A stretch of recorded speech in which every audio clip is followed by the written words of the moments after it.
And now, on behalf of the EA Game Changers and DICE, this is the world premiere of Star Wars Battlefront 2 multiplayer gameplay. Finish fast, my team sucks. No, dude, you suck. Grr, grr, pew, pew, pew, pew. You got us. Easy mid, easy team, easy life. Report for feeding. 10 out of 10 must play right now.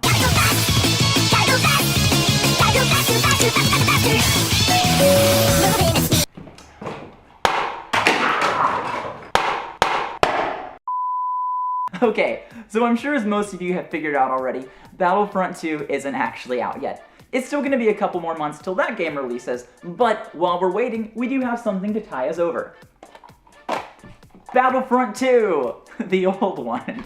This game came out over 12 years ago now, and it's pretty crazy to think that some of you watching may actually be younger than this game. I have very fond memories of this title, and I'm sure a lot of you watching do as well. However, a lot can happen in the course of 12 years, so let's dive in and see if Battlefront 2 is still the timeless classic we think it is, or if it's just old and boring. Roll the clip!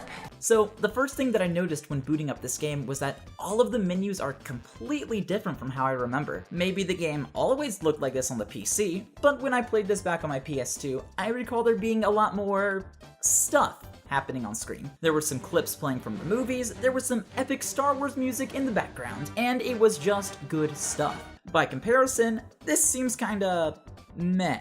It honestly looks more like a spreadsheet than a game, but that's no big deal. It's the gameplay you pay $60 for, not the menus. So, first things first. We have to decide on a name for our character. We'll need something epic and manly, since we'll be spending the majority of the game murdering people. Got it. Hashtag shameless plug. For those of you who are unfamiliar with the 2015 Battlefront, this older version plays a little bit differently, and it looks a whole lot uglier. These Jedi look like they've seen some things. Maybe they just finished watching the prequels, am I right? Huh? Okay, automated laugh. Thank you, I'm funny.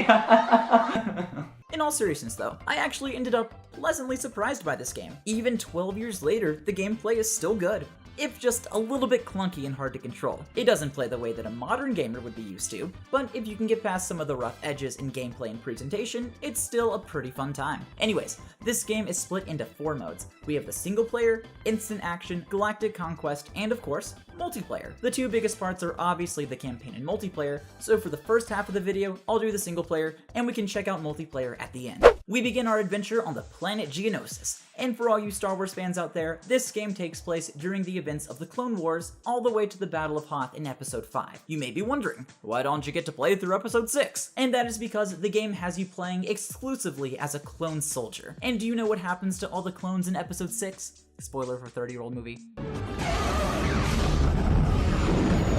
I realize I just said you only play as a clone, but check it out, you get a Jedi power-up. Whoa! So you actually do get to play as a Jedi in this game, which is of course awesome, but like I just said, they're more of a special power-up than an actual character, so instead of throwing lightsabers, you're primarily boots on the ground firing guns. And that's cool, the game's designed around that. The main focus of the game is on a group of clone soldiers called the 501st. You're with this group the entire game, and you get to witness firsthand some of the most epic battles in the series. Some of my favorites being the assault on the Jedi Temple in Episode 3, and the aforementioned Battle of Hoth. Being faithful to the source material is cool and all, but the game even does you one better by letting you experience battles that we've never even seen in the movies. Check this out for example. Did you ever want to see what happens when the clone breeders from Camino create rogue clones between episodes 4 and 5, the Empire clones are fighting sort of basically good past versions of themselves? No. Well, you should, because it's pretty cool. Hey Disney, can you go ahead and make a movie about that? Thanks. There's also quite a lot of creativity in the stages, and even though each mission has you doing basically the same thing, there are at least 1 or 2 different gimmicks in each stage to help keep things fresh. Personally, I think that the best level in the game would have to be the Battle of Kashyyyk. In this level, you have to protect the Wookiees from a massive army of battle droids, and as you pick the droids off one by one, you realize that there are just too many droids for you to take on. Eventually, you're forced to flee to a more defensible position, and then,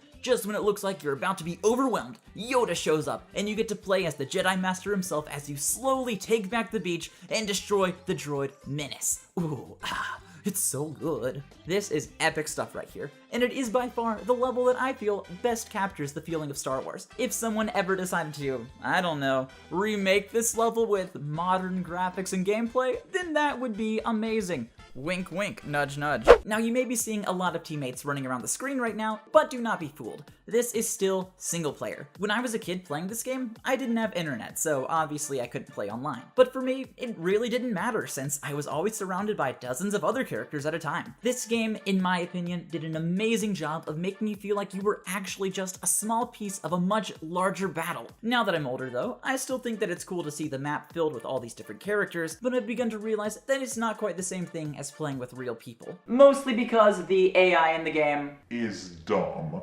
Alright team, let's capture this last point and we'll finish the match. Team? Team? Where are you guys? Heavy fire, brrr, gunfire, realistic. Crud, they got me. Where were you guys? I needed your help. You better have a good excuse for why you didn't... Oh no. This is that kind of game, isn't it? Thinking on this now, perhaps the reason that I felt so empowered when playing this as a kid was because everyone else in the game is just so stupid. Seriously, does the Empire give out free lobotomies for each new recruit? Because these guys literally don't do anything. Sure, maybe if all the planets align and you offer up a sacrifice to Cthulhu, then maybe, just maybe, the other team will briefly consider shooting in your direction. But these guys, your brothers in arms, literally run in the opposite direction of the fight. Look at this score right here. Take a look at all the kills the AI are getting. That's right, none! Because they're stupid. At least on multiplayer, I can fight against people with an actual pulse. There is, however, an upside to everyone around you being so stupid, and it's that by comparison, you of course feel like a genius. Hey Bill, how'd you do that round? Oh, not bad. I managed to get 2 kills and only died 7 times. Whoa, slow down, buddy. You're making the rest of us look bad. What about you, new guy? Did you manage to aim your gun in the enemy's direction? I am the god of this world. Another benefit of stupid computers is that they actually let you get away with a lot of cheesy tactics, especially in the space battles. Yes, you heard me right. This game had space battles. Even though Battlefront 2015 may look better, sound better, and play better, it's got nothing on Battlefront 2005 when it comes to space battles. Let me set the scene for you.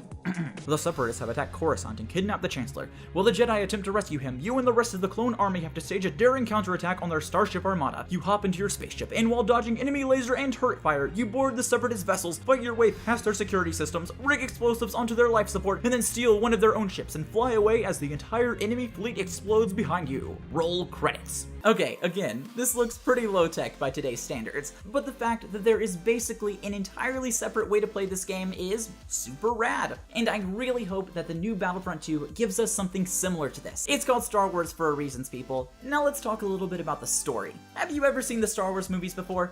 Good, because otherwise you will have literally no idea what's going on. Basically, you play as a clone who's a good guy, yay, but then you become a bad guy and shoot children because your boss told you to, boo. However, you have a change of heart at the end, and you decide to fight once again for the forces of good, yay. Nah, just kidding, you're still a bad guy. For example, here we are on the planet of Naboo, and we're basically acting as, peacekeepers, and we're responding to some civil unrest. The Queen of Naboo is getting a little bit feisty, and we're here to negotiate.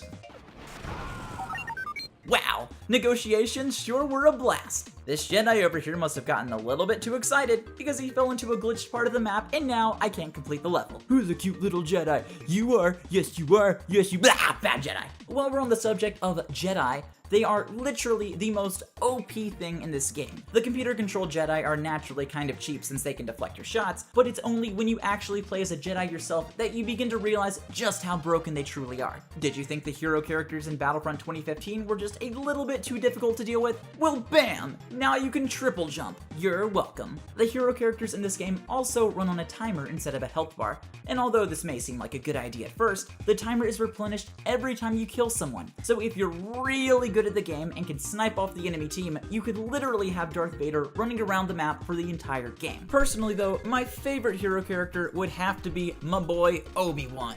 And not to brag or anything, but I'm pretty good with him.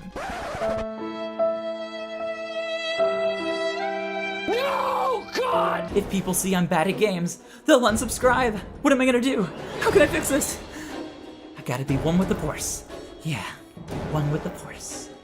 One with the Force. Jedi stuff. 1 jump, 2 jump, 3 jump. Yay, I'm good at games! Also, I'm aware that I'm jumping around, no pun intended, to a lot of different topics, but can we please talk about how the enemy team is always infinitely spawning? When your team starts a match, you have a set amount of units you can use, but look at the other team, what is that supposed to mean? It might as well be infinity, because they never stop coming. Also, the game doesn't even try to hide the fact that it's basically just teleporting an endless amount of enemies to fight you. Where did these guys come from? I literally just mowed these guys down, turn around for half a second, and then there's 3 more.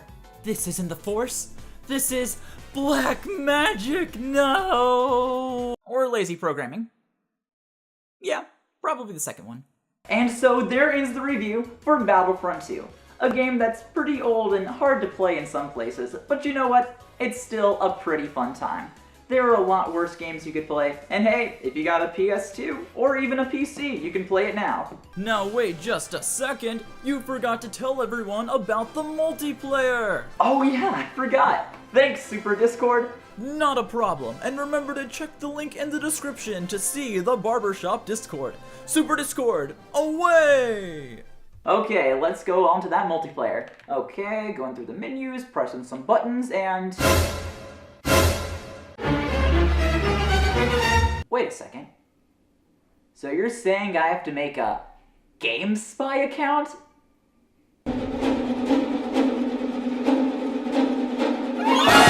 Nah. GameSpy, am I right? Alright, so I want you guys to see this. I had to tear apart my house looking for this game. It was literally like in layers and layers of my old Xbox games and stuff. So I finally got Battlefront 2. I open up the case, guess what's inside? Guitar Hero 3. Okay, kinda weird. But that's fine. I have my Guitar Hero 3 box right here. So, let's see what's inside. Oh look, Guitar Hero 3. Huh. Well, I guess I'll get it off Pirate Bay now. Your heart, favorite indeed. Being a pirate is a right to be.